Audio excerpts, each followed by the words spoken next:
The Rolling Waves present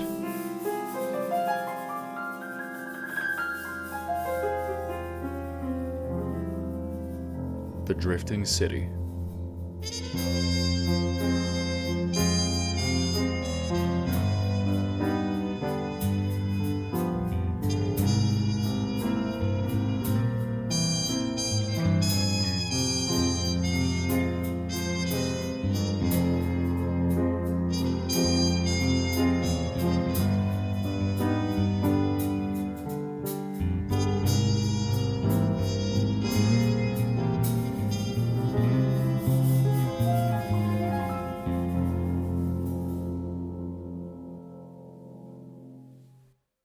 At the dingiest side of a lower deck alley sits a squat, narrow building sagging beneath the weight of its sin.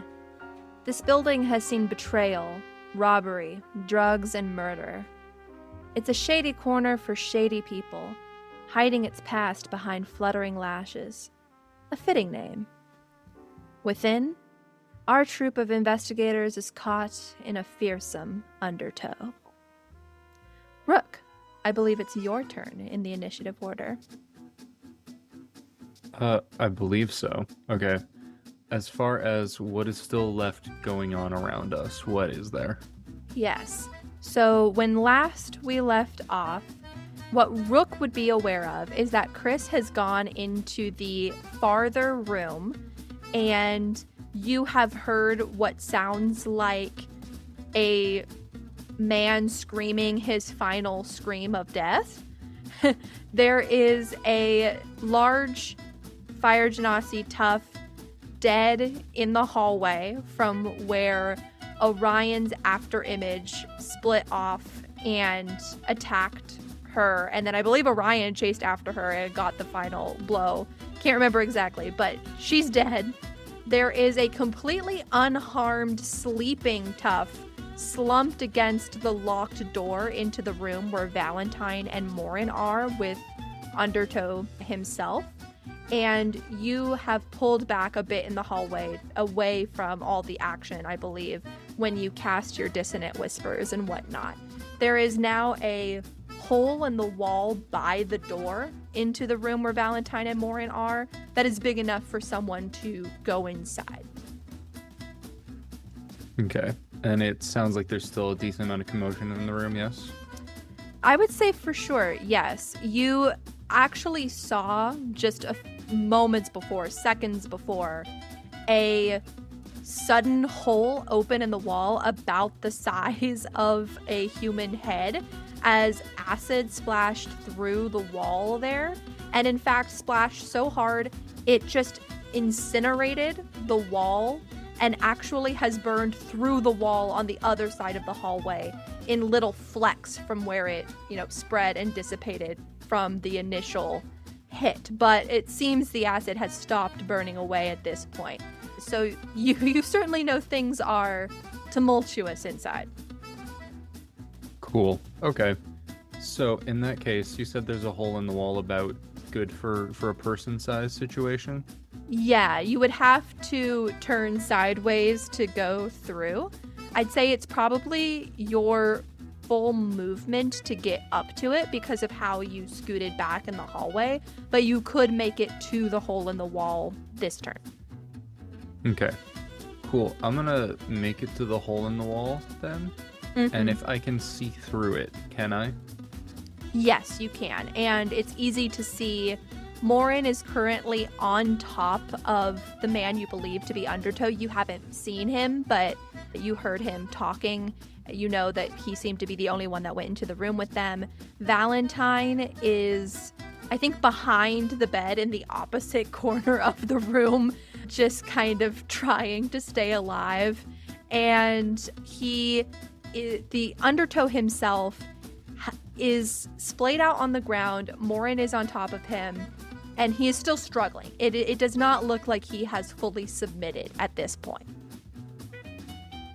I'm just gonna quickly call out to Morin and just be like, you need any help in here with this? Morin momentarily flips her head over to you, and you can see her teeth are bared. She's basically growling.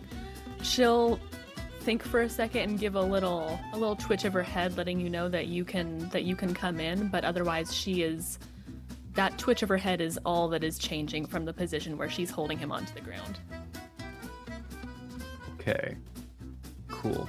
In that case, oh shoot, there's not all that much I can do here. Okay, so he's on the ground, and I assume that, can I hold an action? Yeah, you would just need to tell me what would trigger your reaction to release it. What I'm going to do is I'm going to basically cast Produce Flame in my hand, and I'm going to hold my action to chuck it if he gets up. Okay. Like if he gets up, it's just whipping at his head. Okay. And that's what I'm going with. Sounds good. All right, so if Undertow gets up, you will chuck a flame at him. That feels fitting. It is now Morin's turn with Valentine on deck. Oh, lovely. Well, I see that. I'm going to turn back to Undertow. Morin's going to turn back to Undertow beneath her and get real close to his ear while increasing the pressure on his limbs where she's holding him, and say, I can hold my breath as long as I need to. I would love to take a trip with you out to the void. But if that doesn't sound quite so good to you, I suggest you shut up and you listen to the lady right now. There's a man outside the door waiting. Your people are gone. Oh man, does she lie? No. I'd say roll an intimidation check fully with advantage, because you have said nothing but the truth. And the truth doesn't look good for this guy. So I feel confident giving you advantage. So this has to be, I did this last time, it has to be charisma for me, doesn't it? Because my dexterity is higher than my strength. That's unfortunate, but that's okay because we have advantage. You know what? Did 2024 change that rule? That it has to be charisma, or is it still always charisma? How intimidated is he by my flexibility? That's the real question. We'll stick with this. The fact rule that for he's now. being pinned down right now, probably a good amount. I think that's the advantage. Also, you have Bardic if it You do. fails. You do That's have that. true. Oh my goodness. Okay. All right, let me actually roll for charisma. You know, I just love when women. That's it. Guys, Morin has no charisma at all, but she rolled a 17 and a 19 on that. So that's a flat 19. Beautiful. You know what? 19's really good. I'm gonna roll for him a little wisdom save just to see what happens, how he reacts. He pees his pants. Okay. That's not fantastic. Let me double check his stat block here. Oh, if Morin can make Undertow pee himself mid-battle, that would be he's not everything proficient. to me. I was making sure he wasn't proficient. Okay. He looks up at you, and his eyes flick kind of over and up to where Valentine is at the other side of the room, who has been fully just psychically digging into his skull for, like, full on. He's been, like, trying to kill you, Morin, and it's, like, Valentine's just been probing his brain, and that's honestly kind of intimidating as well, that he's like, what do I not know about this situation where I thought I was so good, and it turns out I'm not. And he looks, and he does see Rook in the gash, the wrong fire genasi coming to the doorway there, and he kind of does the math, and he,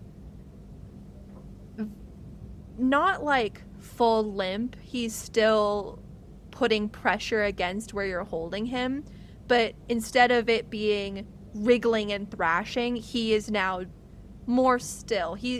If you let go of him, he would, move, but he's not going to be actively trying to escape the grapple right now. And I'd say that would be your action to do that intimidation. Is there anything you want to do with your bonus action or your movement? Well, no, I'm staying right where I am. Once I notice that he's stopped struggling, I'll look over at Valentine and give her a pleasant smile. Speaking of which, Valentine, it's your turn. Oh, trying to think of what to ask.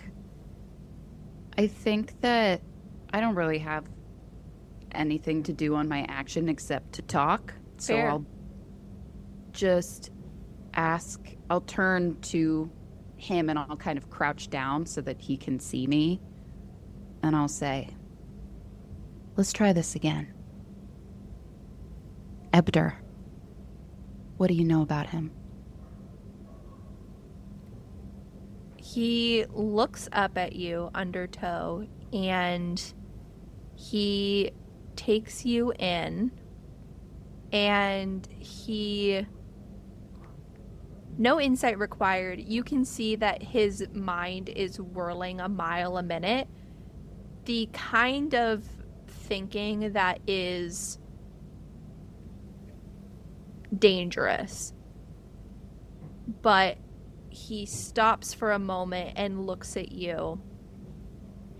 And he chuckles to himself a little bit. And he goes,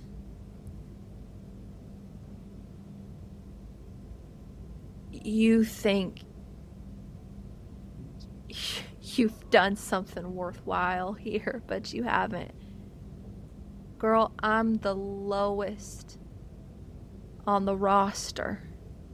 You caught the smallest fish in this pond. I don't have anything worth anything to you." I know you're the smallest. That's why we started with you. And you must know something. You're part of the Pale Hand, aren't you? Insight check. I do an insight check on this right here. Come on, Valentine. Do me a favor for once. Yes. Yay. That's a 23. Okay. You see his face flinch, and fully he was not expecting that to be said. You've got one over on him. That he was, trying to not make it you reading his mind, though you have done that in previous turns. Maybe you have a little bit more of a read on him because of just how much you've been probing inside his skull. He knows people know he's in league with Ebder, with the cousins. He's a member of their organization. He's clearly high ranked for everything he's been doing. And so you asking about Ebder did not really faze him too much, but you throwing out the Pale Hand specifically made him sort of jolt. And he looks at you and goes,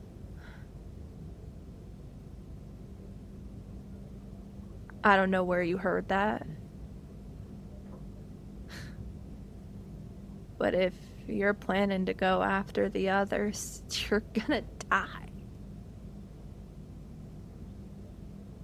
You first. So good. And in this moment, he looks at you and he just cracks his neck slightly, and you see softly glowing, creeping up over the side of his face up towards his left eye, a glowing pale hand print comes up across his face, the finger splayed between the middle and index on either side of his eye, the thumb by his mouth, the ring and pinky beneath his ear and across the side of his jaw. And he looks at you and says, "If I die, they all know." And we'll call that Valentine's turn. And it is now the sleeping toughs in the hallway's turn. And he's just gonna go And now it's Orion's turn Oh, good. with Undertow on deck. Sorry, I'm just still reeling at how immaculate that entire scene was, and then it's just this dude passed out He's for just like sleeping. 2 seconds. I think Orion sees the Genasi woman just hit the ground like a sack of bricks, but in this moment, like everything is happening so quickly. This is not. Did he kind of expect this? Sort of, but also it's sort of like you hope that this is not going to be the case. Just this entire situation just feels wrong. I think in terms of action-wise, now that she's down for the count, how close can I move to the, I guess, to the center of the fray from where I am at using my movement speed, which is 35 feet? Yeah, I'd say with your movement, you can get basically to the door to the room that Chrys is in, and you would need to use your action to get just a little bit more. You need like another 15 feet to get to the gash in the wall where Rook is currently standing. Okay, so I can use my movement to get to where Chrys is, and then another bit to get to where Rook is, right? Yeah, if you wanted to use your full double movement, you could squeeze past Rook into the room itself. It's just difficult terrain to get through that crack in the wall and then into the room itself, but you would have enough to get in. You would just need to use all your movement, a double movement with your action. Right, okay. Because I remember Chrys gave me like a little trinket for health reasons. I am struggling to remember if I used that or not. I think you did. I think I did, yeah, okay, cool. I think in that case, I'm probably gonna use my action to... Sorry, yeah, I'm gonna use my movement speed to make my way over to where Chrys is. And... yeah, like, I'll just kind of hang out in the general vicinity. Because My health is not looking great. yeah, it's not much that I'm gonna do in the current moment. Yeah, okay, cool. I'm just gonna make that movement. Okay. Sounds good. And so are you going to hold your action or are you going to let it go? I just want to make sure. Since you are only moving your movement speed, you could technically hold your action if That you is wanted true. to. Okay, in that case, okay, I will also hold my action if... Is this meta? Because, Rook is holding his action to basically throw a rain of flames into the room if something goes down. So, what was the trigger for that? If Undertow stood up. Okay. Yeah, I guess if Undertow starts, being defensive or just like fighting back or something like that, I will then use the rest of my movement speed. Well, I will, I guess, dash into the room to provide further backup. Okay. You could also bust the wall down. Yeah. That's true. Because you have actually not seen Undertow yet and you can't see into the room. But I'd say if you hear a commotion, maybe. Does that make sense to do? Yeah, Because yeah. that's not based on your visual ability. Okay, so if you hear the sounds of fighting kicking up in earnest, you will dash in there and get in the fray. Sounds good. All right, it is Undertow's turn with Chrys on deck. And so Undertow is going to... What's he going to do? He's going to look up at you, Valentine, and he is going to examine your features very, very closely. I'm going to have him roll something.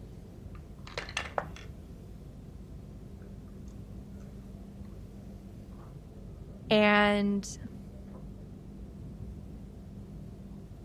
he's going to smile slightly. And he's just going to nod.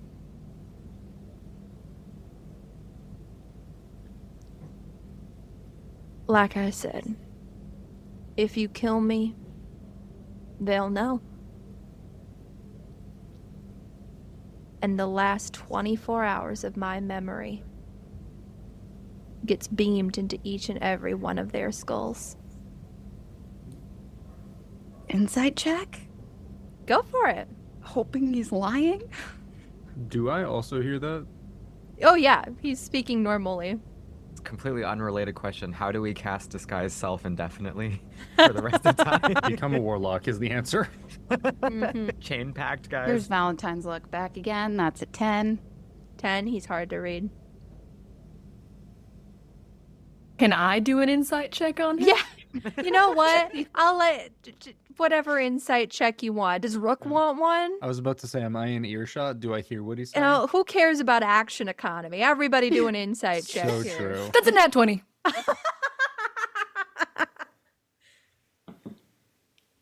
Listen, Morin's Yeah. just on it right now. That's a I'm 14. in his Okay. face. Morin I is hurt today. feel like Morin automatically gets advantage on insight checks on anyone she's on top of. But anyway, I'm sorry. Is that too dirty? Oh, can I write that down for later? You know what? I don't care. Yes, go. That's crazy. 100%. Like, how often can it really come into play? Anyway, You say that. You need to say start that, and grappling you know everybody. that you just You need to opened a start very grappling dangerous everybody. door. oh man, but I want to see what happens so bad. Anyway, so I will say, you know what, I'm gonna have him roll just so I know. Okay. So for Rook and Valentine, he's hard to read, but you think that it's at least partially the truth. You don't know how much of it is the truth, but he does not, like, if he's lying, it's very, very deft where the edge of the truth and the lie is. Morin, you hold this man's life in your hands. In fact, you've been scaring the heck out of him. Like, you are a embodiment of something that he sincerely fears. And not knowing what Valentine saw in his mind about his previous interactions with the floaters, you saw how he reacted to your grappling hook. You saw how he reacted to you. And you think a little bit of his trigger happiness, a little bit of his aggression is also coming from a deep place of insecurity and fear, because you represent something that made him very nearly die. And he's here again because of you and the type of thing that you are. And he is not telling the whole truth. When he said, "If you kill me, they'll all know," that was true. When he said, "And the last 24 hours of my memory will be beamed into their skulls," that was only partially true. And I'll say, with a nat 20, you think that the timeline is probably what is inaccurate in what he is saying. It is probably not 24 hours. Because that wouldn't make sense for someone to get like 24 hours sudden, like that. That is a very intense amount of experience to have suddenly, and also how useful would it be if that happened in a moment? And as you look into his eyes and he looks at you and you see the way your reflection sits in his eyes, you think maybe it's what he sees in his dying moments that will get sent. Immediately, I'm going to turn to Valentine and just say, he's lying. Oh. Well, that makes things easier. Do you want to try some information this time? It's maybe a better motivator than trying to spin us some story about how everyone's gonna know.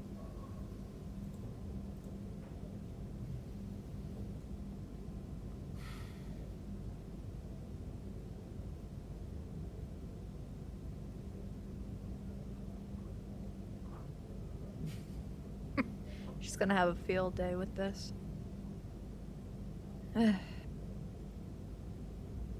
I wasn't lying when I told you I didn't know a lot. Most of my work is my own. But,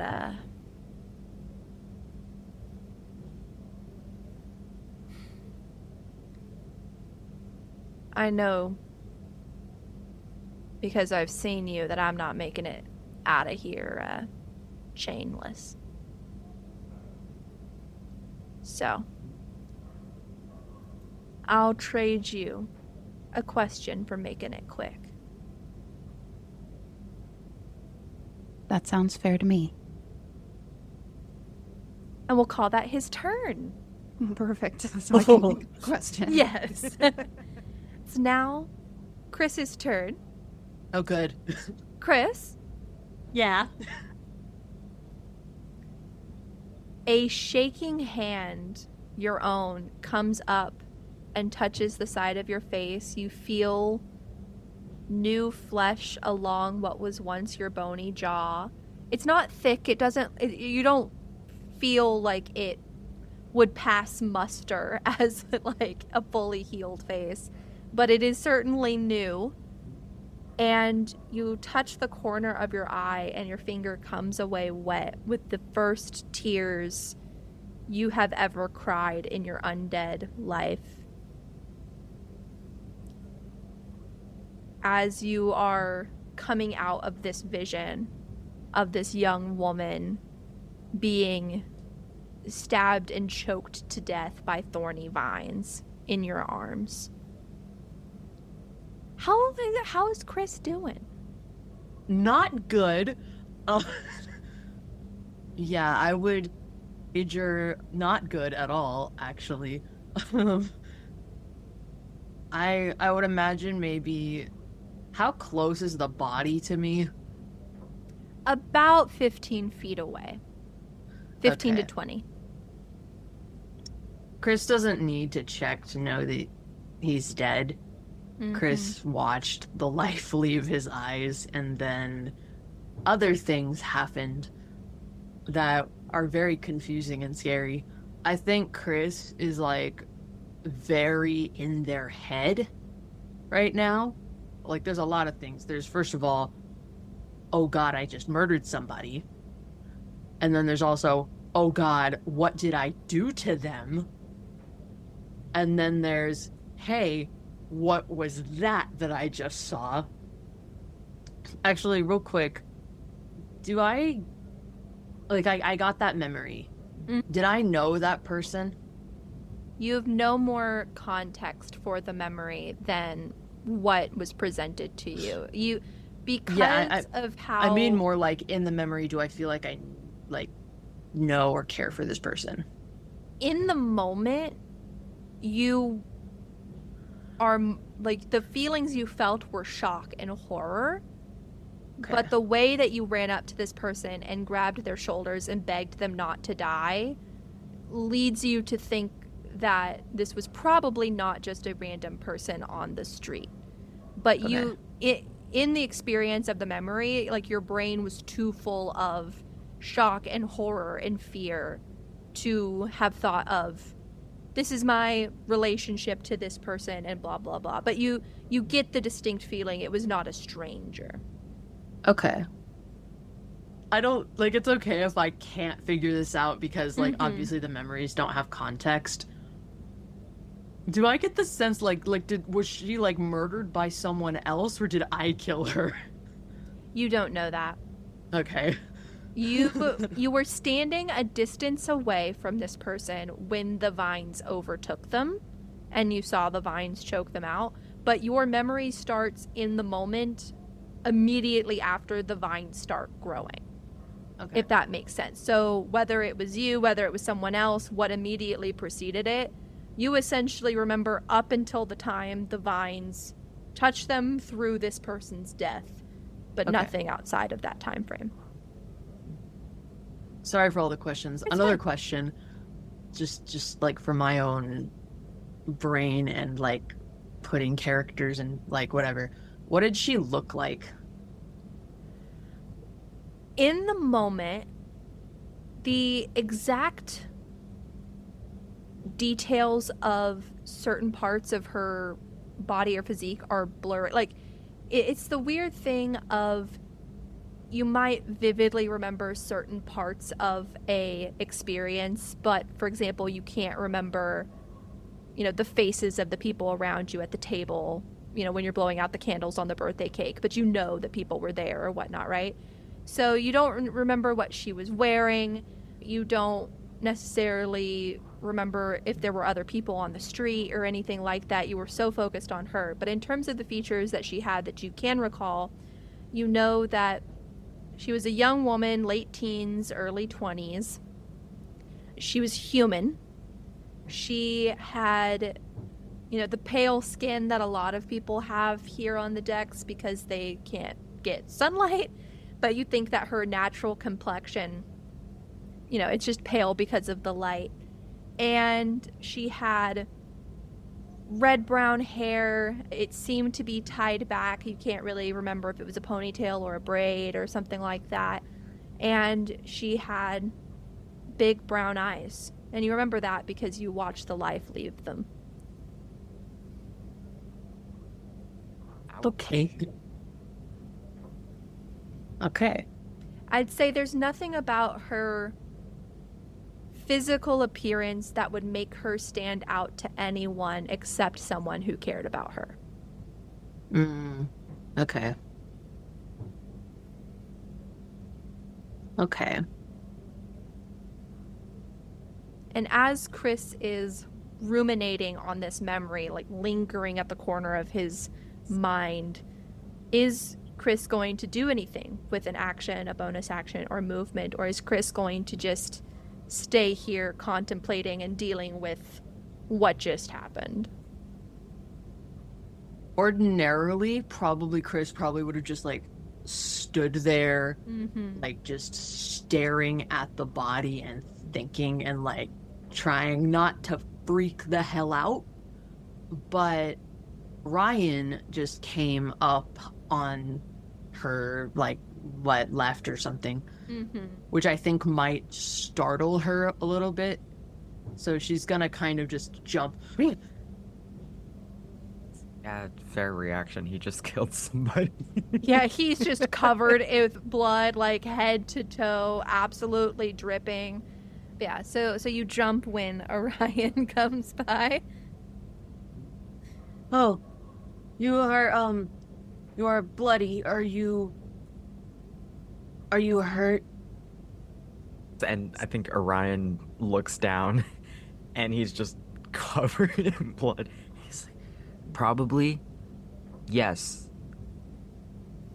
I think it's setting in now. Oh god, everything hurts.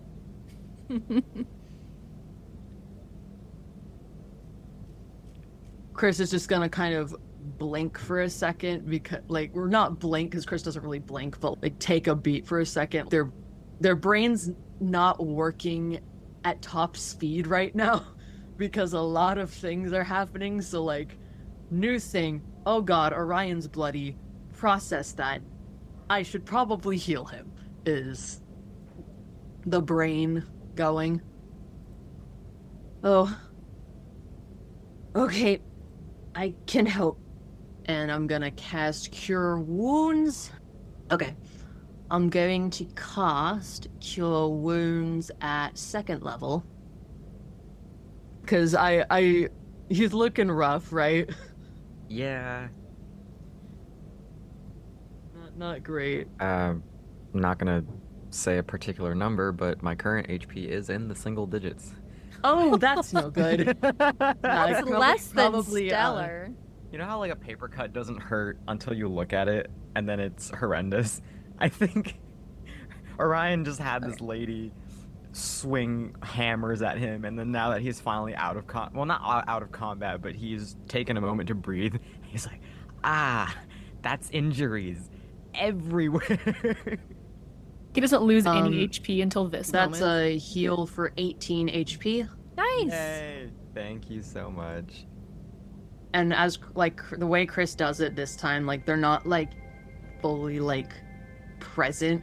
So instead of doing the normal oh, I'm gonna sew up the wound thing that they do, they just kind of shakily put their hands on you, and there's a healing kind of pinkish almost light And then it's like, okay. Are you alright now? Oh, gosh, yeah. And you can see Orion's posture immediately kind of relax a little bit from just the fact that a great deal of the pain has been immediately removed. Yeah, thanks. Are you okay? Do you want to like get Orion like that? Oh, that's new. Am I seeing things? Your face is Is it? I didn't notice. That's a lie. okay. Cool. I killed that guy and points over at the dude that's dead on the ground. Oh. Wait, that was you? Yeah, Oh, okay. Wow. it was an accident. I'm sorry. No. Hey, proud of you. I mean, okay. Okay, look. Oh God, everything is going south. Like, the short of it is, they attacked us. We are allowed to defend ourselves, okay? And I have never killed anyone.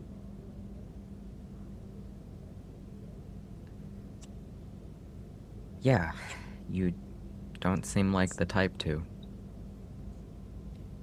Oh, I But- think that's a good moment to move on because it's been a very long 6 seconds. Sorry. Okay, for the sorry, turn. sorry, No, sorry. You're totally fine. We'll put a pause on that conversation. Can definitely come back to it. So, Rook, it is technically your turn with Morin on deck. Great. I'm gonna keep the produce flame up and just kind of hold that in my hand, just in case. He doesn't seem like he's doing anything. I'm gonna keep that there, and I'm just gonna kind of walk over. And yes, I'm just kind of ignoring the guy by the doorway at this point. He's taking a nap. Sleep He's him? fine. I'll be fine. And I think as I go in, who is closest to me? Like, is Valentine closer to me than Morin and Undertow are? Morin and Undertow would be closer because they were as you walk in the room, they were in the right-hand front corner. Valentine is in, the back left corner as you walk into this relatively square room. Okay. So, what I'm gonna do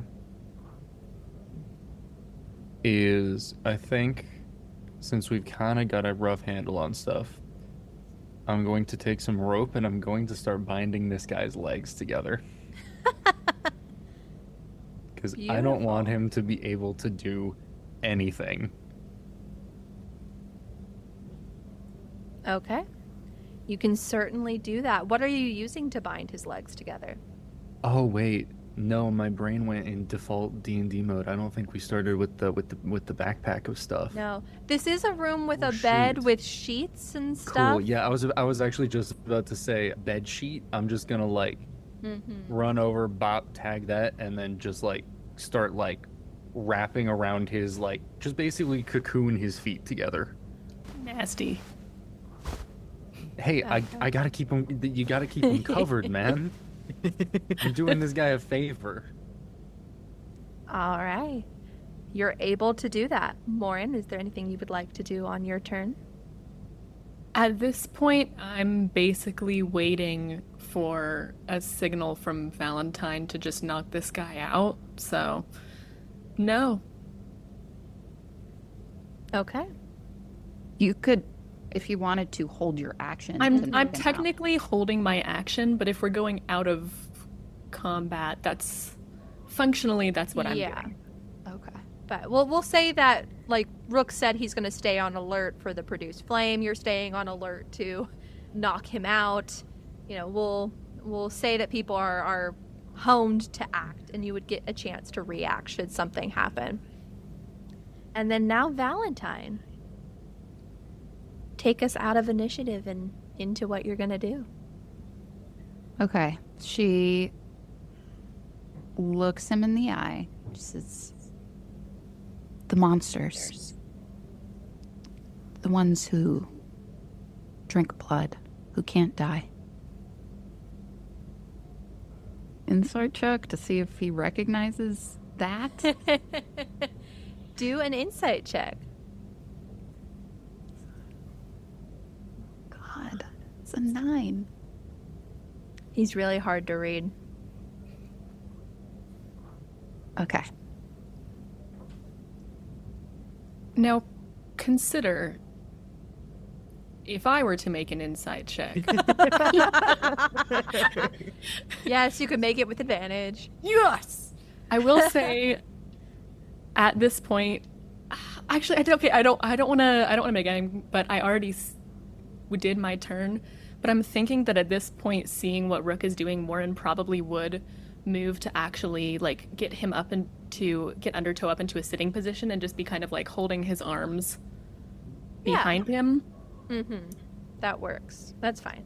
I probably would have done that on my turn though, so I would That's not be able to do that with advantage right now. Retconning. Okay. But you could still insight if you want. I like the idea of Valentine asking the questions and Morin being just the lie detector. Just like, I don't think it's gonna do us much good. We have a dude with zone of truth, and Morin's like, no, me. I see your 9 and I raise you an 11. hey. He's still pretty hard to read, unfortunately. But you say... You were just getting an insight check on you saying those things. You hadn't finished your question. Right, because I wanted to... Basically, I didn't want to flush my question down the toilet if he has no idea what I'm talking about. But I'm committed now. How is Epter connected?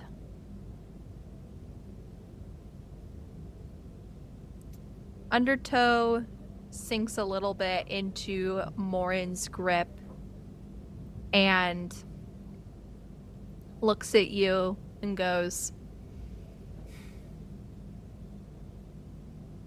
100% barking up the wrong tree.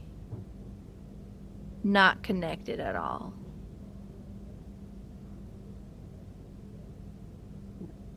Insight check. Do it! Do I believe that? Come on, guys. It's a I'd little say- bit better. Yeah, Rook, Valentine, and Morin could do an insight because they're in the room. That's an 18. Okay. I That's can't see. also I can't an see. 18. I can't see his face. I'm not even gonna try. Okay. She can feel it in her bones. Okay. You look at him. He's being sincere. But he's not say what he has said is 100% true. Is there more there to say? Probably. But what he said is 100% accurate.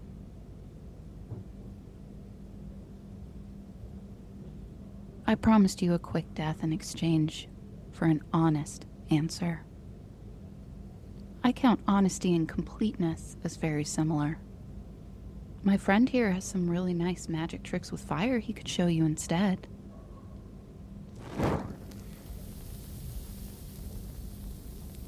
Just kind of holds it up.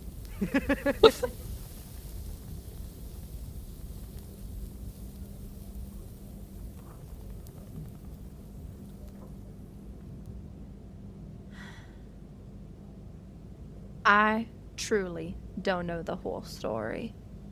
What I do know is that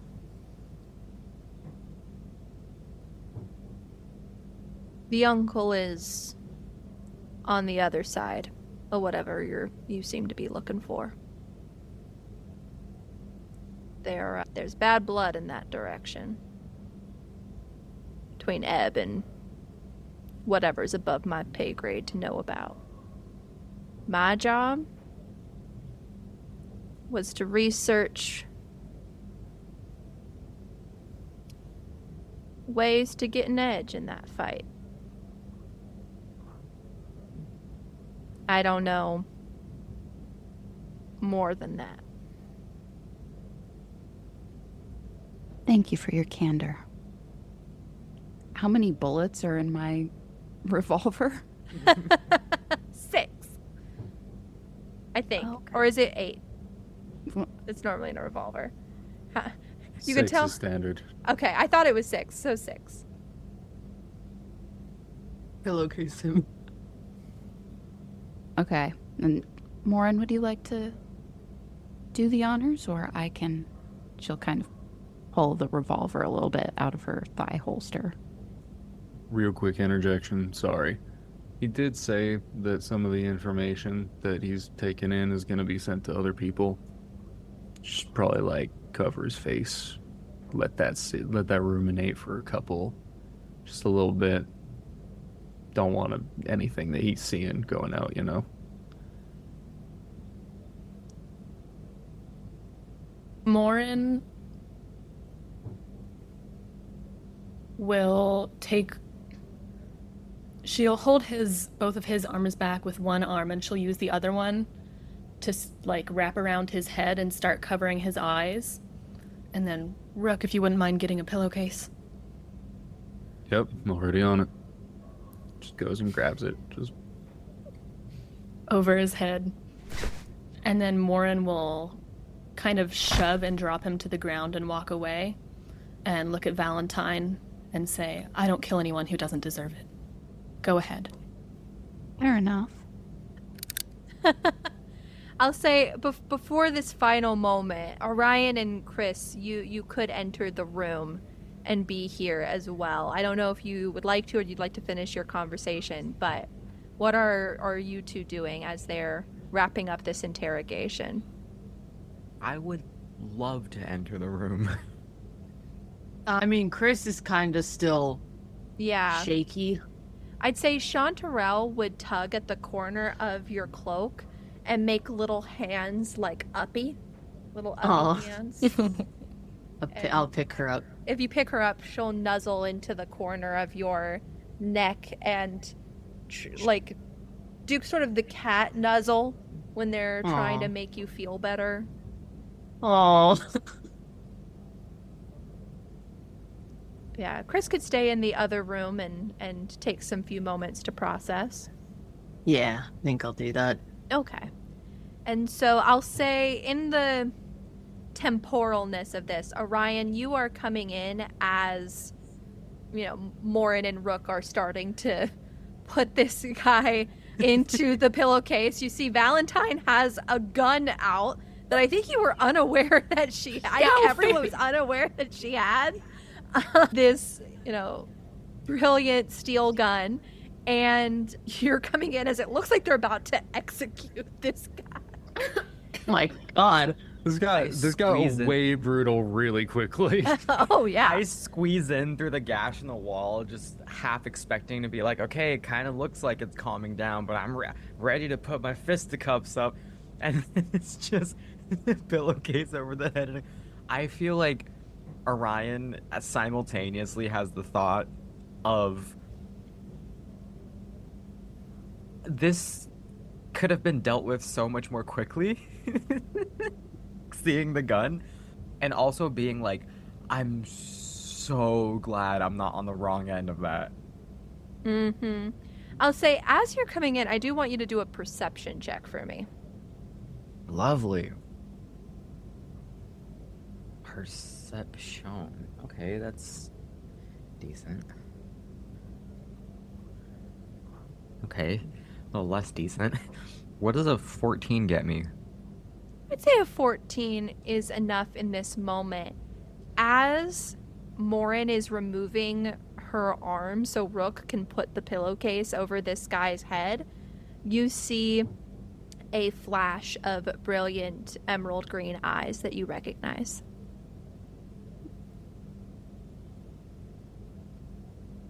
As the pillowcase goes over his head and Valentine goes to walk behind him with her gun. Wait. Do you want to do the honors?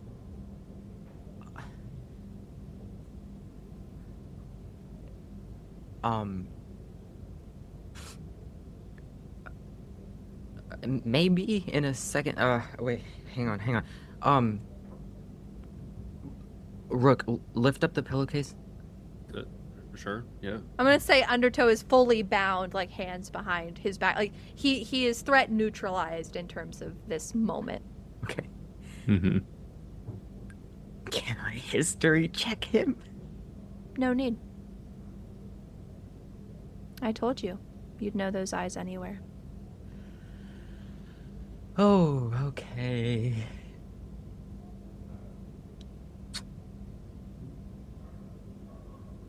He looks at you and he looks confused. There's no recognition or anything. I think as soon as Orion fully sees this person's face, there's a moment in which he's just a spitting image of a deer caught in the headlights. And he almost like unconsciously starts backing up against the wall, against the same wall that he just kind of like sidled his way through. You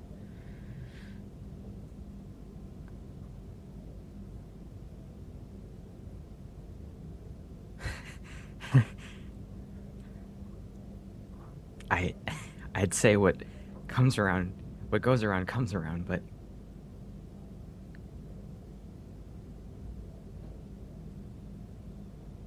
Orion, do you know this man? He killed me. He killed me. Plain and simple. How many more have you done the same thing too, huh?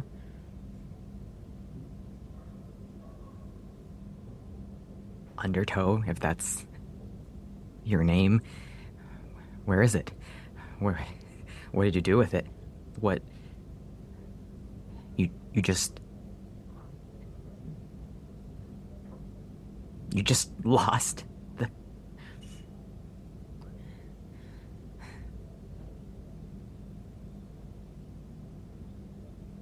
Do you remember me at all? I have no idea who you are. That's fine. That's fine. Damn it.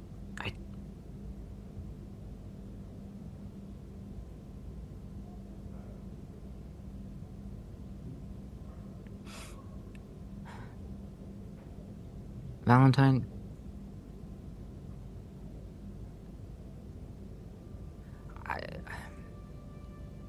You know what? I should have said something about this earlier. But not with him still here. Do whatever you like with him. I'm not.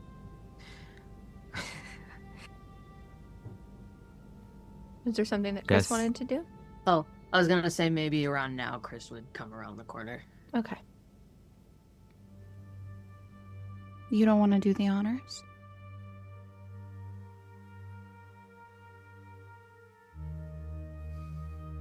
You know what? Yeah, give me that. And Orion takes the revolver. I hope I don't need to make a ranged weapon attack on this. I'd say point blank.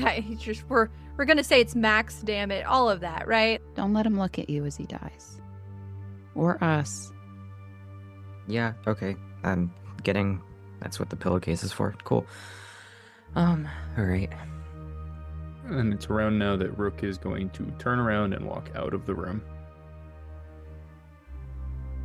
Orion is going to take the pillowcase, pull it back down, and as it gets to because the pillowcase is, long, it's going to come down to his around his neck and shoulder area. When it gets to the bottom of where his kind of collarbone area is, he's going to twist the end of the pillowcase so that this man is not choking. I mean, he's not actually choking because it's a pillowcase, but so that as he twists, the opening of the pillowcase is closing around the bottom of his neck. And it's not meant for people to hear, but if it ends up being heard, he wouldn't care about it. I want Orion leans down next to this man's ear and just says,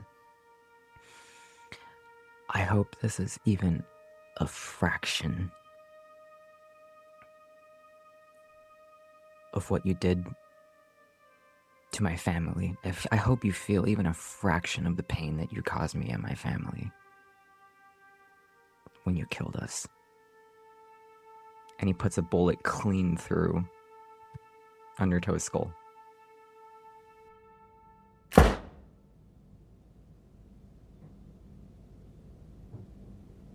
No final words, no final quips.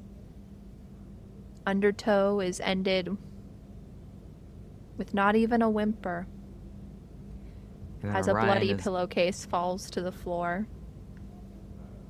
And then Orion is going to give the gun back to Valentine, and he is going to leave the room.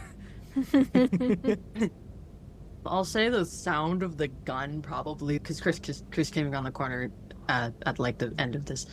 The sound of the gun probably made Chrys jump out of their skin. What was that? Just clean up. We should probably take care of these other people before they wake up.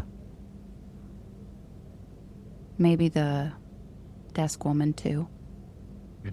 I will also say, because the guy outside the door was put down with the sleep spell, it does have a duration of 1 minute. Yeah, I'd say that he's probably coming to. Cool. Shoot, I don't really know how I'd go about dealing with that. Is he wearing a belt? The tough? Yeah, the tough. Yeah. Okay. I say with sounds like you do know how you're gonna go about doing this. just actually. incredible fear. Victor? I need to improvise because I don't have the standard like D&D like bag full of like rope, some of this, some of that. Can I just like real quick as he's starting to kind of come to, can I just like try and quickly like take the belt and then do it around his ankles again so that he can't walk? Yes, I'll say you can do that. I thought that was going a different place, and this all makes me slightly less nervous as you bind his ankles. I feel like the person we have to worry about killing someone gruesomely the least is oddly enough Rook. Probably. I know. He likes to burn bodies, but they're like dead first, you know? Yeah. Yeah, exactly. I'm going to say full on out at this moment in time. If Orion needs no pushing, if you want him to blow some steam off by punching the lights out of some people. Orion, could you take care of this? Gladly.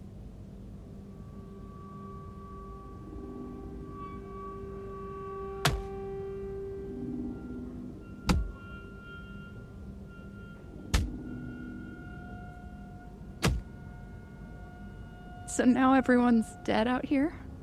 Now the entire Undertow party is dead. Great. I'm gonna go find the front desk lady.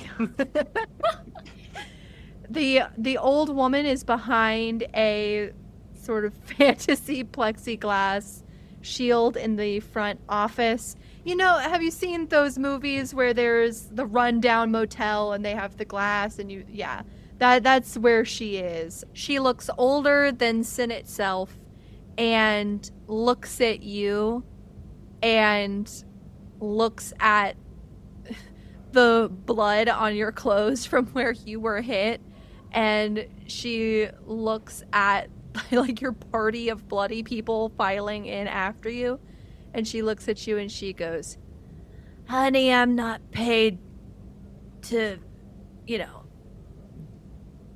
tell tales." That's perfect. Then you won't mind making a promise. Of course. Promise that you didn't see me, you didn't see any of these people, and on pain of death, that's what you'll say.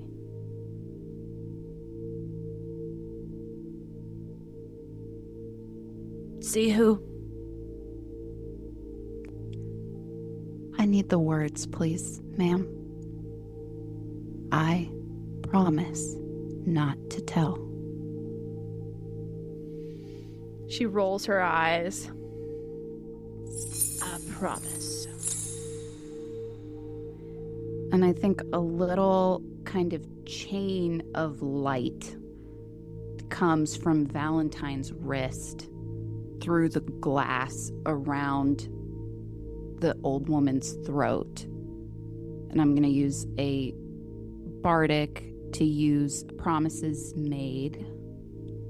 Just one of my subclass features. Oh. I'll say, very good. And just so we understand each other, I'll know if you break your promise. And maybe whatever goons say that they'll kill you, make it slow.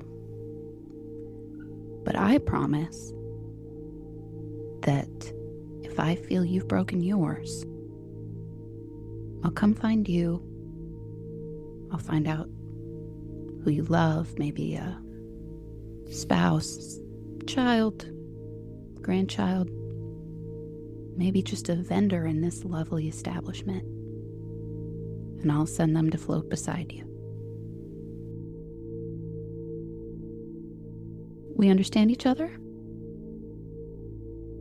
She grits her teeth and she nods. Excellent. We can be on our way then. Thank you. Jesus Christ. Doesn't Chrys is exist in becoming this set. minorly afraid of each of you in succession. All right. And you leave the bodies behind. Are you doing anything with them, or are you just skedaddling? I am going to check out what is on each of them. Any noticeable symbols, any like gear, anything like that. Like I'm pilfering. Yeah. Yeah. I also want to check out Undertow's body specifically. Mm-hmm. Okay. You look through the different bodies. I'll just tell you what's on each of them just with rifling through. Could you also give me investigation checks just to see if you find anything particularly interesting? But while you're rolling those for free, between all 4 of the dead men and women, you find a collective 4 weeks and 6 days of chips between all of them. It seems like they got a little bit up front for this gig and had them in their little chip stash boxes. And yes, Valentine can help Rook. And then in terms of also just ordinary stuff, you find the tufts, the 2 sort of regular tufts that you found, they each had a mace and they each had a heavy crossbow that you're able to loot if you would like. And then the larger tough woman, the fire genasi, she had a warhammer and a heavy crossbow.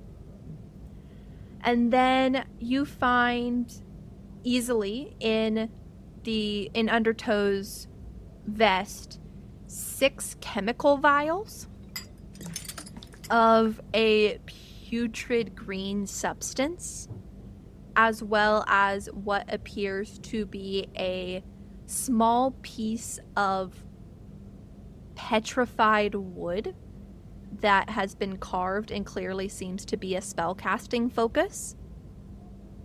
And then what were your investigation checks? For Chrys, real quick.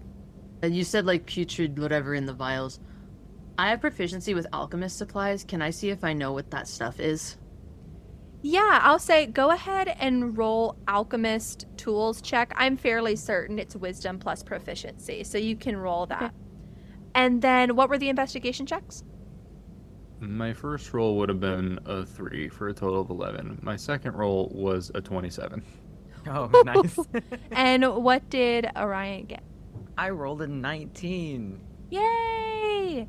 Okay, so I'll say that with a 27, because Orion is sort of taking control of Undertow and was focusing his attention on him, but I'll say for the rest of the toughs, as you're looking through Rook, they appear to be, they're not anyone you recognize. You don't know their history.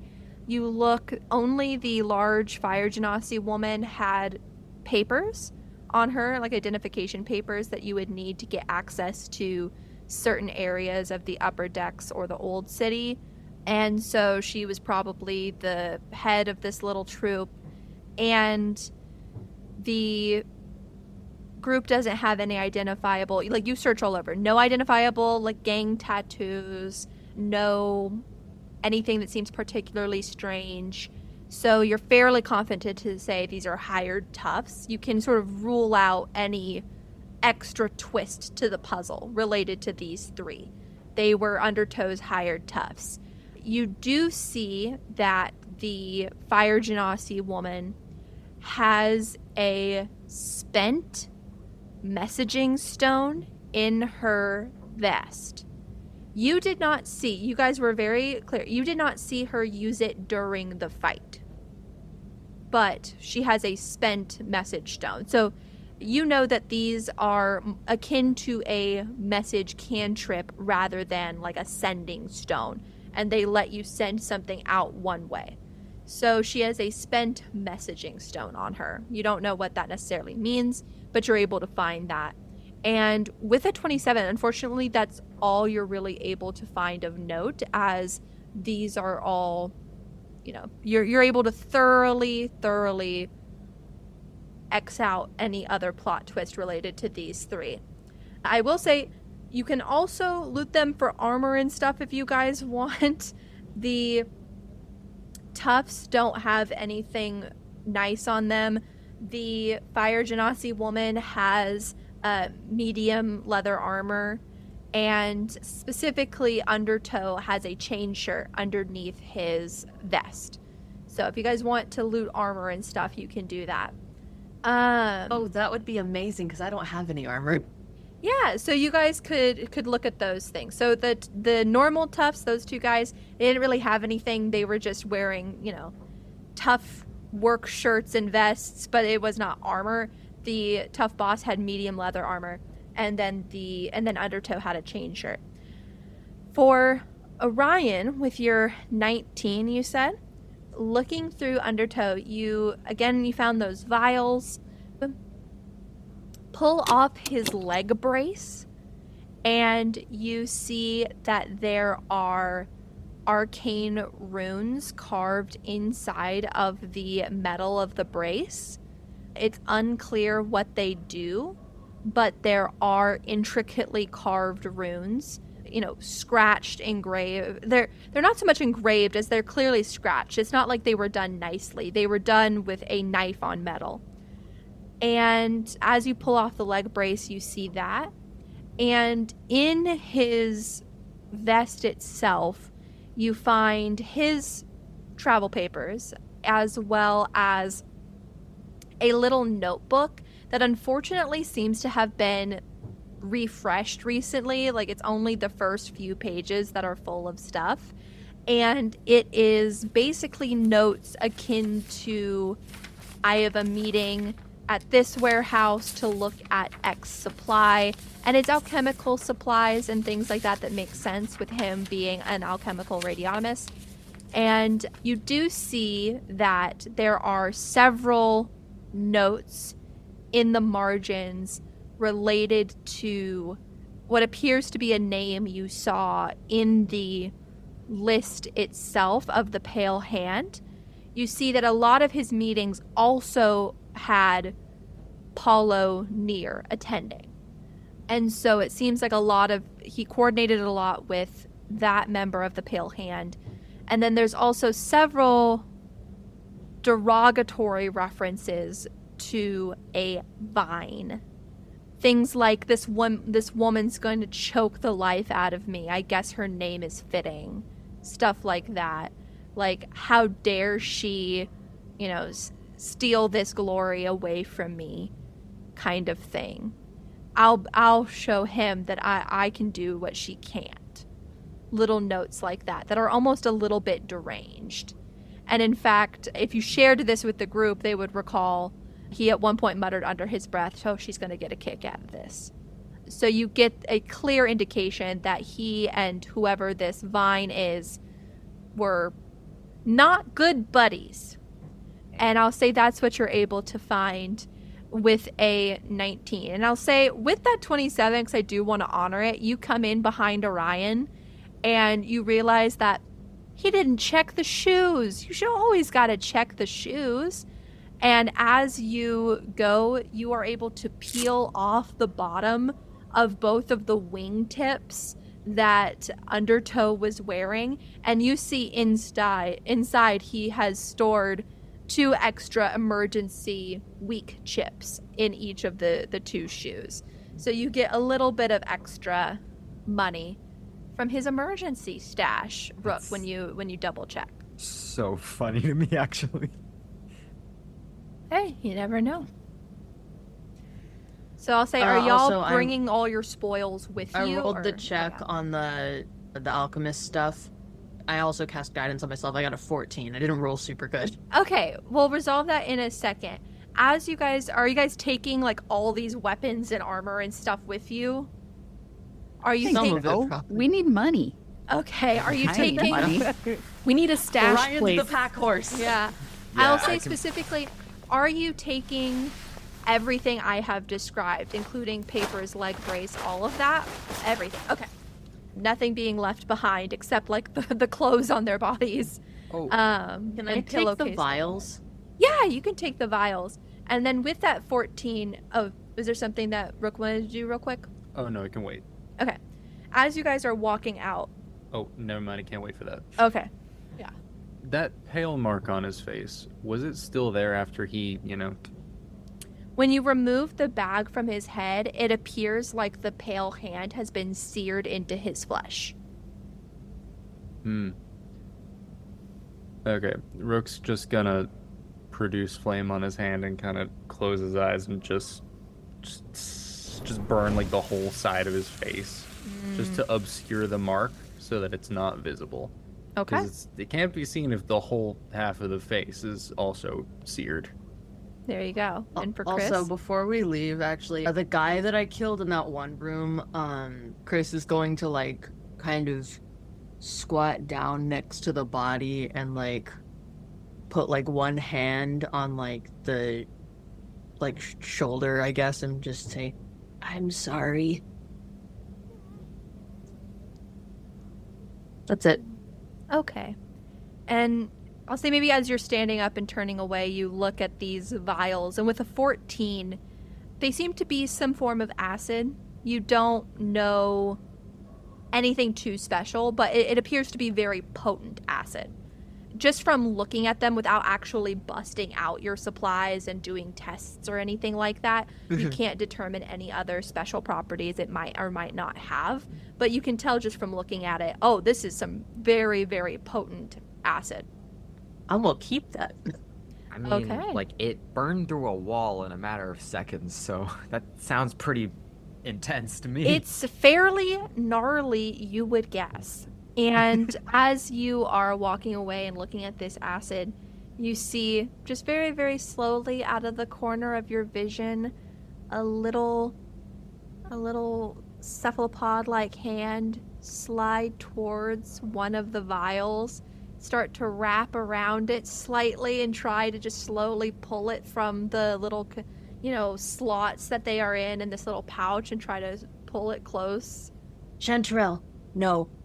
That's No! your little shank things are one thing, but that will explode everyone, including me and you. No. Fine. But, fine. You owe me, though. All right, I will Yeah, I'll do something. Sorry. No. Oh.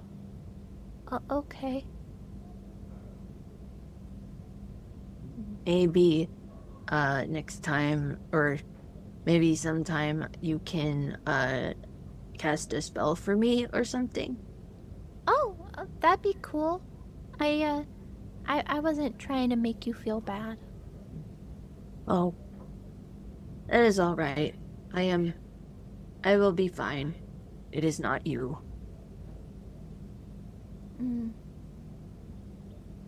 I guess it's not. And you're able to walk out.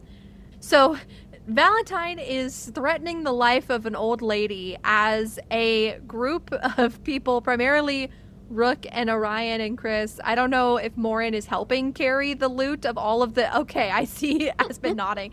So, this old lady is being threatened with death as a group of bloody people carrying the spoils of murder walk down the stairs and come out behind Valentine.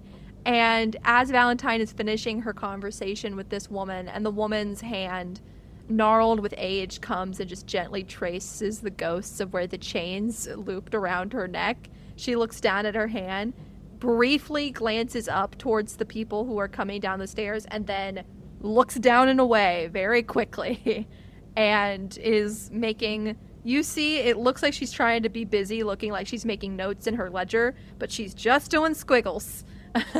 It's just squiggles as she looks down and busies herself. As Valentine, you turn and you see everybody else is laden with just stuff. Great. You brought souvenirs. Ready to go? Yeah, let's get out of here. Agreed. Okay. I think we should probably split up and go stealthily back to our destination. Which is? Wink. Oh, she said Yeah. her apartment, probably. But she's not going to suggest that in earshot of Yes. this lady. Makes sense. All right. Well, then, if you guys are you guys all splitting up, or are you going to be in little groups, or? I would suggest a group of 2 and a group of 3. Okay.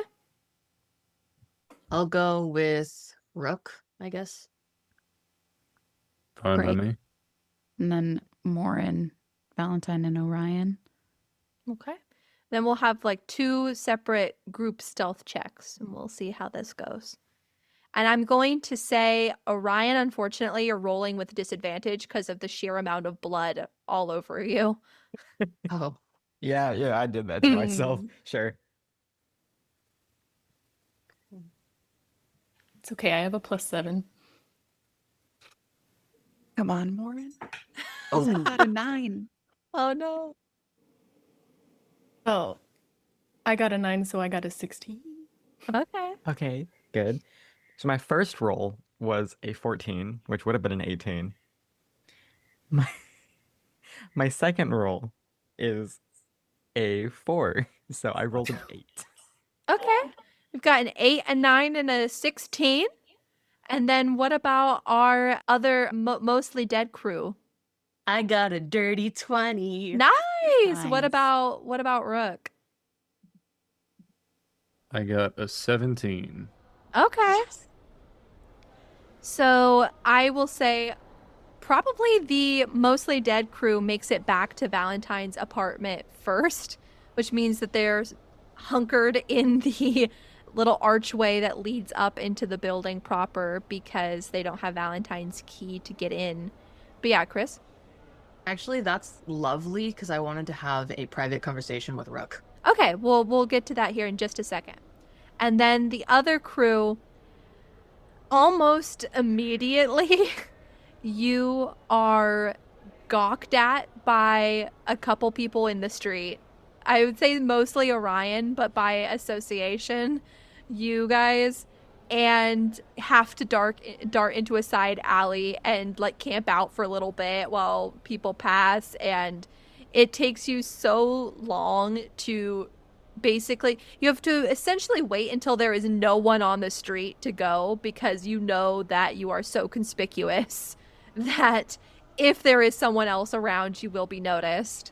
But fortunately, though, Morin did well enough that she's able to dart you into alleys as you go, and you think that the damage is minimal, but not nothing.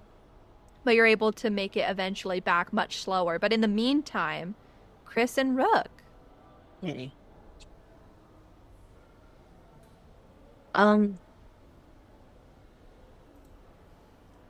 While we are, here, can I, ask you about something? Yeah, of course. Was something on your mind, or? A lot of things. I guess first, I killed someone. Gotcha. That guy in the other room, I killed him. Mm-hmm. That's already upsetting, but, I think I did something worse. Such as? I thought maybe you could help me understand what it was, because you have weird ghosty stuff. I wouldn't say I particularly understand that part either, but yeah, I suppose I would understand a little more than someone who doesn't. Okay. Do you remember what happened to me earlier with the wispy soul stuff? Yeah, I do. When I killed that man, something like that happened to him. Except, it didn't stop. And I think, the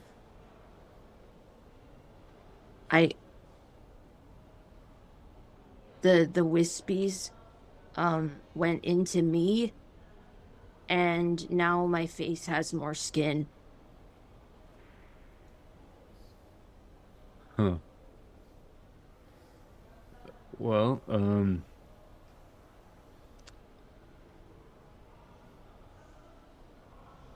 I know absolutely nothing about any of this. In fact, I've been exposed to more new information regarding dead people in the last 2 days than I probably have in most of my life. However, if I had to take an absolutely wild guess, maybe your act of killing somehow took some of that life and put it into you. Maybe. Why? Is that normal? I have When absolutely... you kill someone? None of this is normal. Not a single person here is normal. I would say the closest thing to normal around this city that you find in the five of us is probably Valentine. You, Orion, and I would say that absolutely nothing going on with the three of us can qualify as normal in any sense of the word. I see. It happened. Uh-huh. Maybe try to make your peace with it. You weren't the aggressor. It was us or them, honestly. I mean, he wasn't hitting me. He's trying to hit the wall. He was trying to hit the wall so that he could protect his boss, which probably included killing both Morin and Valentine in the process. So It was really bad. I yeah, didn't mean to, and it just happened. that's It kind of... I wasn't in complete control of it. I don't know. Oh, also, I remembered something. Such as? Because I think it was because I choked him to death.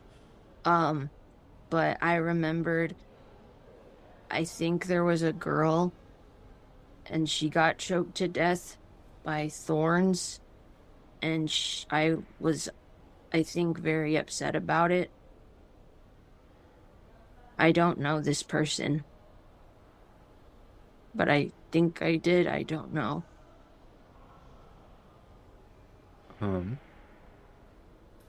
Well, that is something. Maybe, just for ease of understanding and keeping track, maybe you should try to keep like some sort of journal or something about your in any of these moments, because it could be your memories from before, it could be other memories that are compiled. Maybe just try to keep like some sort of track of them so that you can maybe start understanding it more, because I wish that I had the answer for you, but I have absolutely no clue what any of this is about. Honestly, I'm kind of nervous that I'm going to be hearing that guy we just killed earlier, because I do not want to hear that voice. He,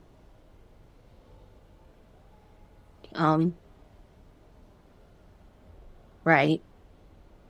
The voice. I wonder if they retain their individuality, or if it just becomes some sort of big mass of souls.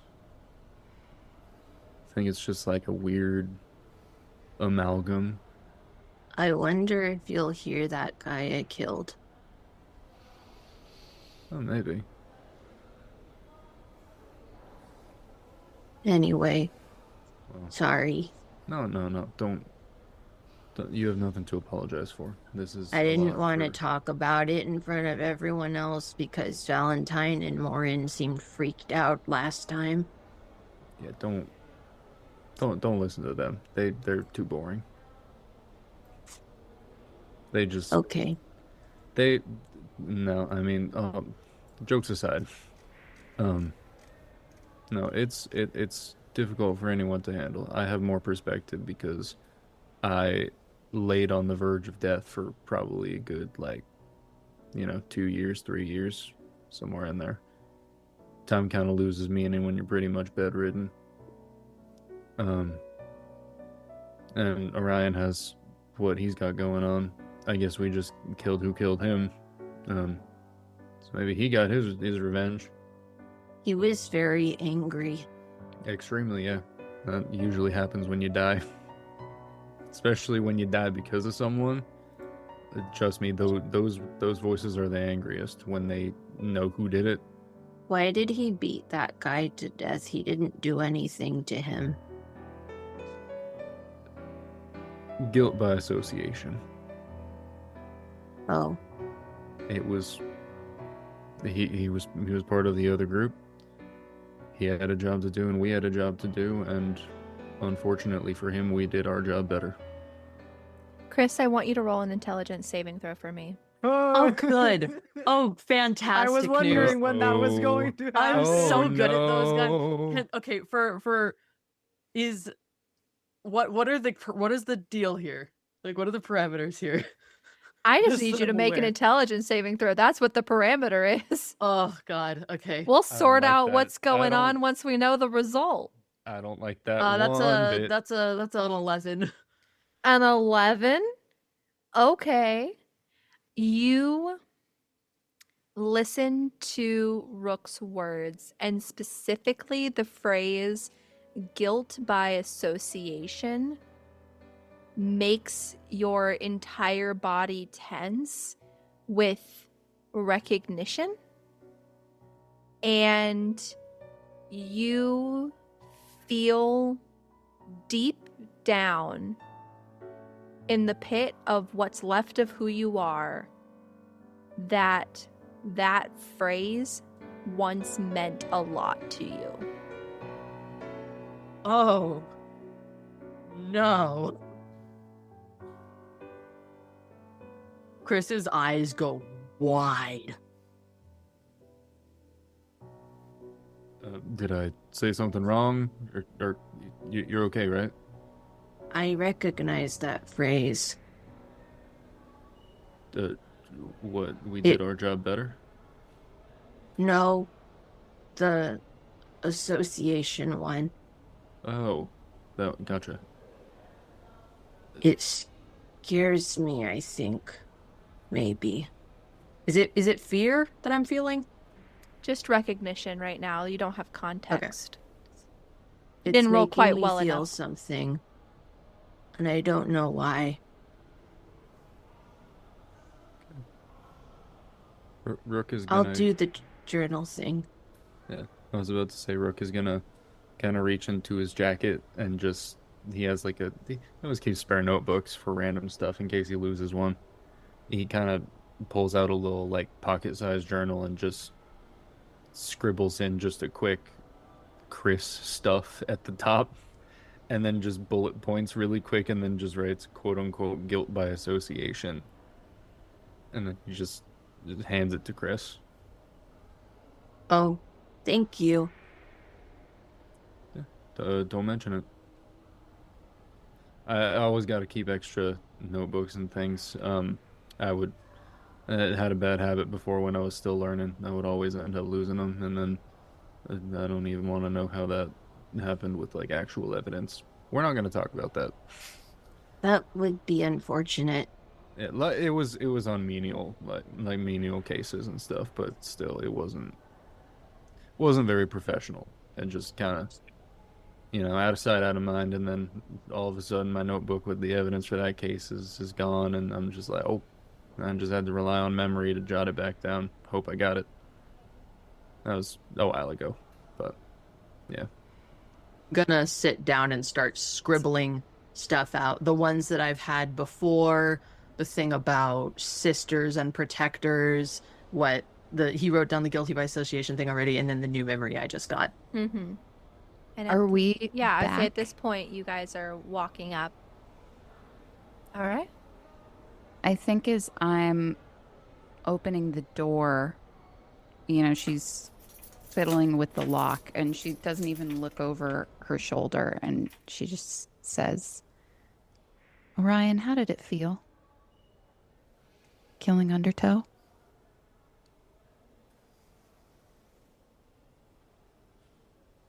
Opening the door, walking into the apartment. While Porter is thinking, everyone has a look on their face like, oh no. That's a question for the ages. Anyway. I'm getting the sense that it was a little bit meant almost to be like a rhetorical question, since Valentine went inside immediately. Well, we're all kind of still in earshot. She just isn't like freeze. Like, we're kind of moving into the apartment as... Mm-hmm. It's casual. Yeah, it's casual. Yeah, you're Okay. following along behind and everything.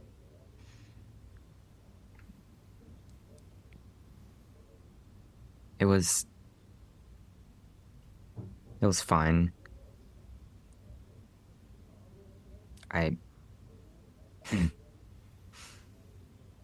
If not for the situation, I almost would have wanted it to have been longer.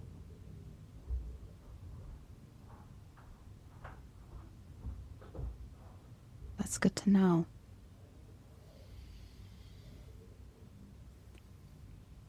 But it felt good.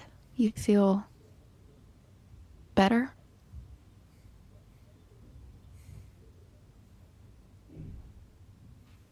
I think for a moment, like, something indescribable passes over Orion's face because of how long it's been. Like, it's been 8 years, right? So it's been quite a while, and there's been a lot that's happened since then. So there's not really a singular answer that Orion can condense down that's acceptable to describe what he's felt towards Undertow for the past 8 years. But to answer the question of whether or not killing Undertow felt good, it's after that moment, you see Orion's face straighten out, and he just says, I don't feel anything about him.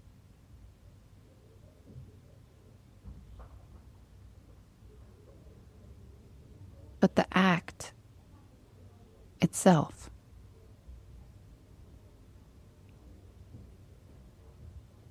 Pulling the trigger, it must have been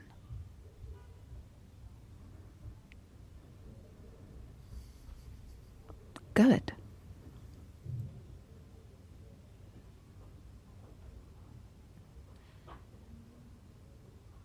You and I both know that good is beyond subjective anywhere on this floating city. It's not important whether or not if it was good. It's just the fact that it's done now.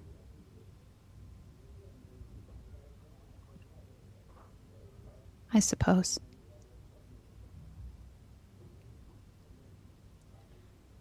Well, what do we want to do now? I think she's probably been kind of not looking at Orion, facing towards her dresser and tidying things with her back turned to the group. And now she turns around again. And I guess is just looking at everybody staring at her in silence. Orion, do you want to talk a little bit more about the man that you just killed that we are all now complicit in?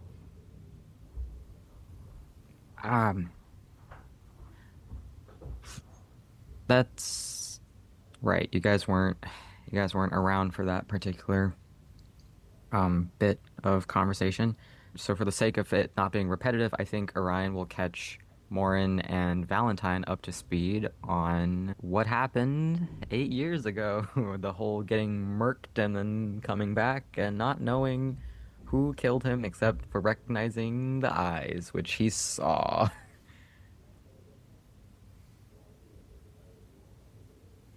Huh. We should have driven a harder bargain. Asked for more questions. I saw that vial in his mind. He was being hunted by real floaters and he dropped it. He dropped it? Well, a hook went through his leg and then he fell off of a catwalk and then he dropped it. Oh. Great. This fantastic. Wonderful. Got thrown 7 ways into the void for that, and he dropped it.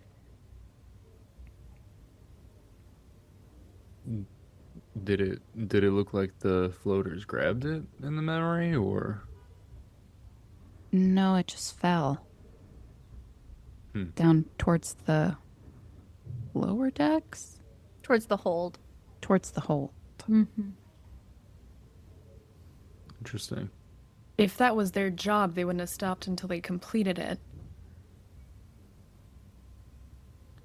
Would I have heard anything a number of years back about, when floaters don't complete their jobs, or if they break the creed, it is kind of well known among the group? Would I have heard anything about that?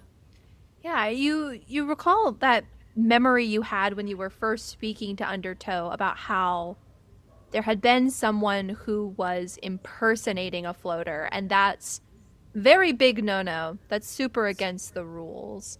And so if someone was to have impersonated a floater, that you don't recall there being extra context, but that in and of itself would be enough to have the floaters agree that this person has to die. That's why there's not people running around rampant with grappling hooks and, saying they're floaters and whatnot, because it's a very tightly maintained circle. So that sin could have been enough to warrant this person's death. Gotcha. not just the vial. Mm-hmm. Morin, do you think some of your people might know where this is? Seems like it could be useful.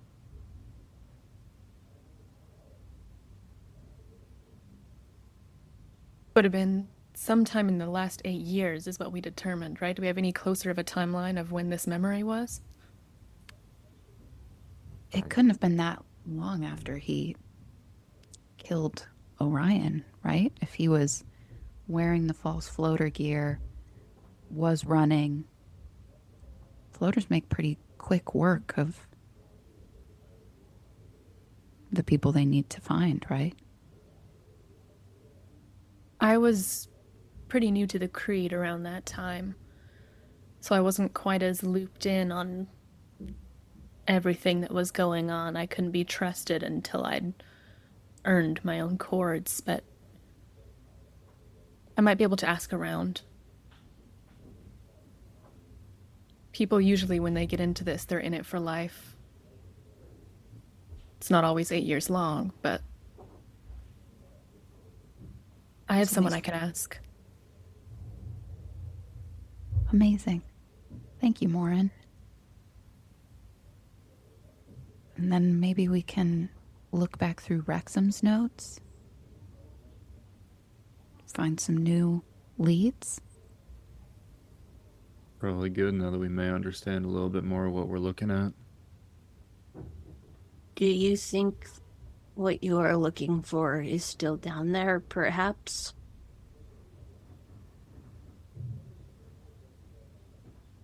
Would you be able to find it if it was? Can I, like, have I ever seen anything weird down there? Can I make, like, a check on that? Yeah. Gosh, I'm trying to decide if this would be insight or history because I don't know what Chrys would know counts as weird. But I'll say history. I'll let you just check your memory and see if you at least would think of something noticeable because you know it's supposed to be a vial of ether. Right. So you're trying to check your memory for that. I'm gonna cast guidance on myself as well. Okay. History. Okay, +1. Oh my god. Okay, so that's an 18 + 1 + 2 is 21. Nice. The 21, you are confident you have not seen a vial of glowing ether, unrefined rads. You have not, seen it. But in terms of things you have seen, just combing your memory for anything strange, other than yourself, there is the glowing chrysanthemums. You know that that's not normal, that you woke up surrounded by and have kept cultivated in your little boiler room home. Those would be strange. In terms of other things that are strange down in the hold, I mean, there's lots of things that just sort of turn up. Most of what you have in your home, as I break my pen because I'm stress bending it, thinking that I'm okay. The things, almost everything you have in your home has just sort of turned up down there in the hold. It is a place where it seems like almost anything that gets lost turns up there sometime, people or things. And you wouldn't put it past it to have been down there at some point, to still be down there.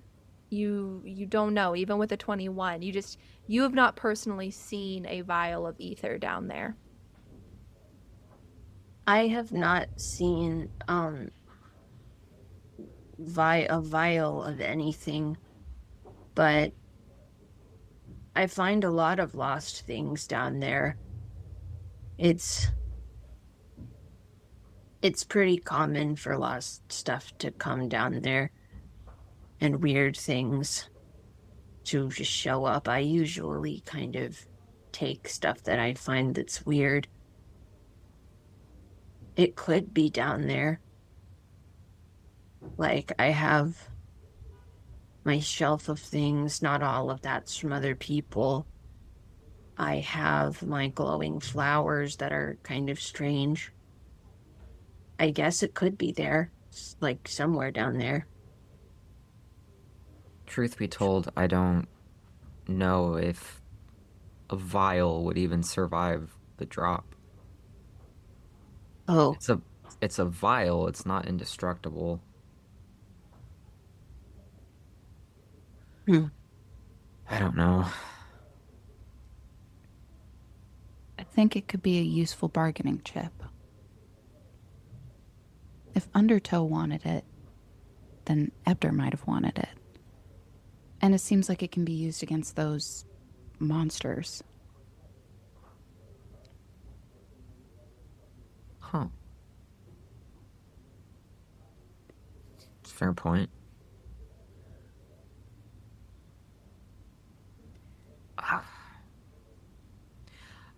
Actually, while we're kind of talking over what happened, I think now would be a good time for Orion to kind of, I don't know, for us to kind of just spread out the loot and then debrief each other on all the separate things that we have seen.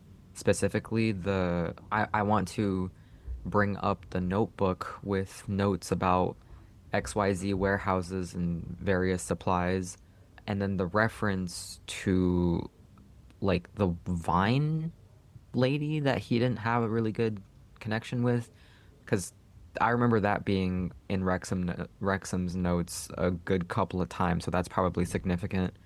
Well, I guess we'll just kind of add some stuff to our red string pin board. Okay.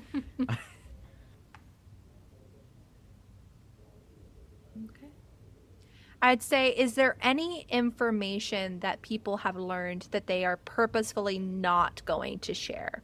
So we can assume everything else is equally known to everyone in the party.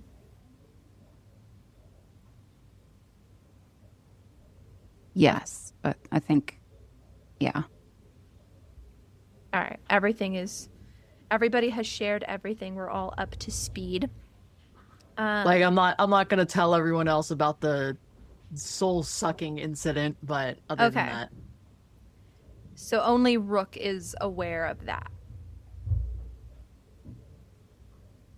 Okay. As you are all investigating and poring over your notes, I will say, Chrys, in a quiet moment, Chanterelle climbs into your lap and nestles into the crook where your arm meets torso there by your shoulder and looks up at you, almost in sort of a baby pose, but is just lounging. She looks up at you and she goes, "Are you okay?" Me? Oh, no, probably not. I A didn't lot think of so. a lot of scary things happened. Yeah. You've been really angry lately? Have I? Well, like when that guy punched the guy with the weird hair, you looked like you were gonna kill somebody. And I mean, I kind of wanted you to kill somebody, but that's me. That's what I'm supposed to be. That's not supposed to be you. What are you supposed to be? Well,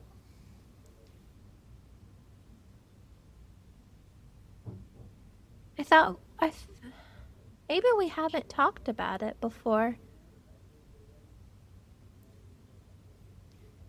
I guess I just sort of assumed it was obvious.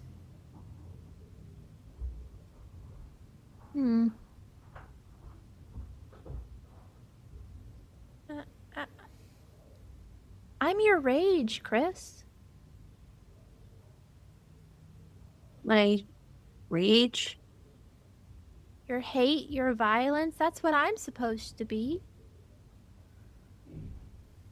Oh. That explains the shank. Well, yeah. I look out for you above everything. I don't care about other people. I don't want anybody else to be happy except for you. I don't care about anybody but you. And I think that everybody else deserves less than you do.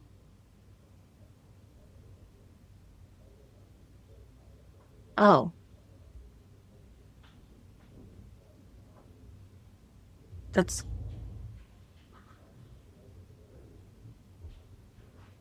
I can't decide if that's sweet or not. I mean,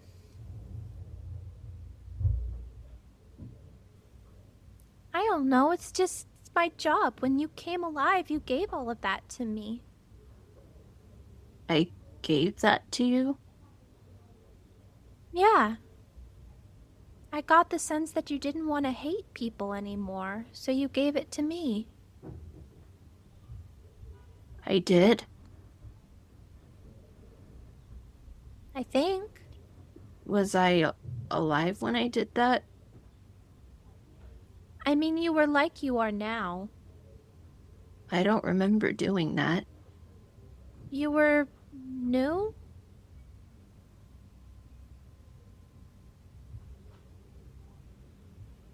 Oh.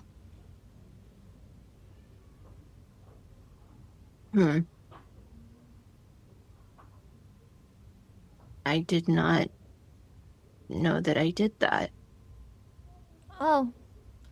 Sorry, I wasn't trying to keep it a secret or anything. No, it is all right. I guess I never asked. I just assumed that you followed me for some reason. Well, And I enjoyed the company, so... Well, sometimes... I don't know. Anger is a warm feeling that's good at keeping you company.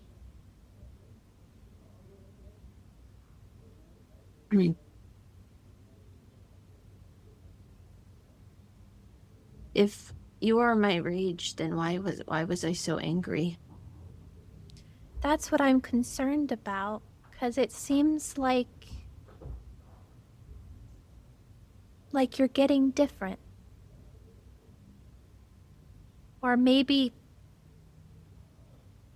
getting something back? I don't know. I just know that it's scary because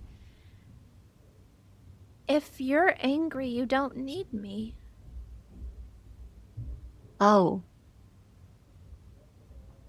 I do not think that is true. I enjoy your company.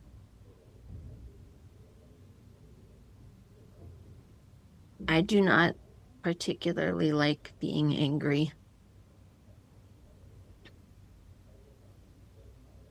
I guess in the moment, maybe it feels a lot. And then afterwards, I always feel bad. Yeah. You're really nice, Chrys. And that's good. I guess that's why I wanted you to go home so bad. I didn't want you to be not nice anymore. Oh.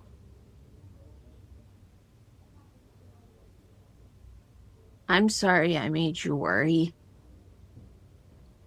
You don't have to say you're sorry. It's okay. It's my job to take care of you, to protect you. But right now, I think all I can do is hug you. Do you want a hug? That would be nice, I think. Give us a squidge.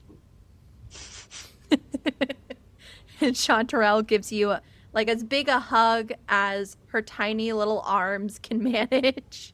She has to do her little mushroom body is bent at a weird angle as she pushes her face up under the mushroom cap against your chest and just gives you as tight a little mushroom hug as she can. Chrys returns, it's kind of like when you have medium to larger sized plushie, like they're just kind of Mm-hmm. hugging around Chanterelle like a. Yeah. And Chrys hugs their rage close, enjoying the protection of its warmth. As we end this episode.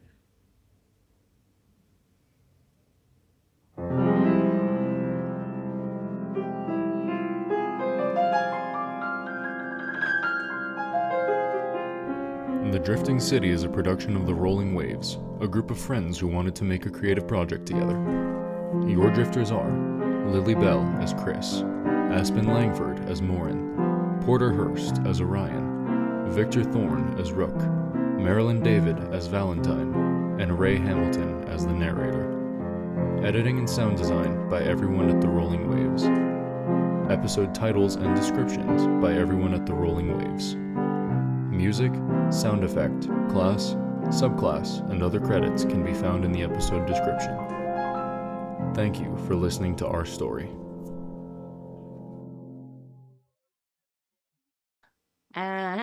Where is my sheet?